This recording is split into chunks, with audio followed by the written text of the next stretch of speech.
position. Move to another part of the world. The Arab Spring. What have been the economic consequences for the United States from that? Well, first, Jim, I think it's important to remember that the Arab Spring really started in Tunisia because of the total frustration of a young Tunisian vegetable vendor to make a good living for himself and his family. I mean, he wasn't protesting for what we think of as civil or political or human rights, except in the broadest definition of that. He was protesting because the corruption and the greed of local officials, the interference with the ability to do business in the market, the constant demand for bribes, finally was just too much. And he protested by, burning himself to death. But it was, the spark that ignited the Arab Spring. And in much of the work we are now doing in supporting the democratic transitions, it is as much about the economy as it is about, political freedom, democracy building, et cetera. And you can understand why, because if you look at any of the last decade's worth of UN reports on Arab development, other than the elite, the oil-producing countries that were able to spend very broadly with lots of largesse, there wasn't a lot of trade, there wasn't a lot of innovation. The governments were incredibly hostile and cumbersome to deal with if you wanted to start a business, and on and on.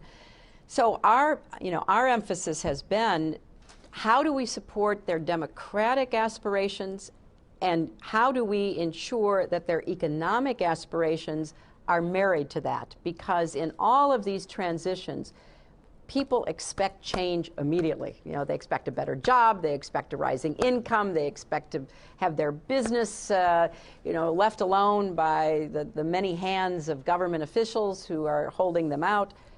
And we know that if we can't bring some economic progress, then we're not going to see the kind of institutional foundation for these changes that we want. But in general, good for America, right?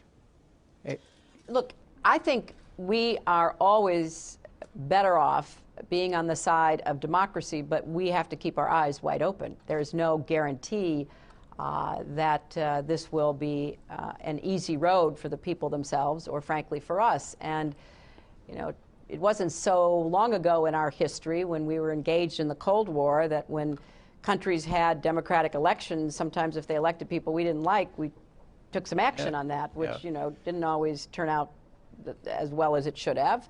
Well, now, in the 21st century, with interconnectivity and information, so broadly available, I think, number one, we are for democracy, but we're for democracy that actually meets the definition that is more appropriate than just saying, okay, have an election one time, whoever wins, good for you, you're now in charge. No, I mean, you have to embed the habits of the heart that de Tocqueville wrote about, so that you have a free press, you have an independent judiciary, you protect minority rights. I mean, that's one of our biggest concerns now is, religious minorities, ethnic minorities. Are they going to be protected? Are they going to be viewed as full citizens?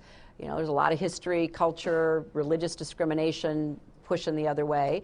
Women, are women who were in the squares in Tunis or Cairo or supporting the fighters in Libya, are they going to be given a chance to fulfill their own potential? So there are a lot of unanswered questions, to say nothing of the kind of geopolitical implications for Israel and for our interests and so much else. But supporting democratic transformation and economic transformation is in America's interests.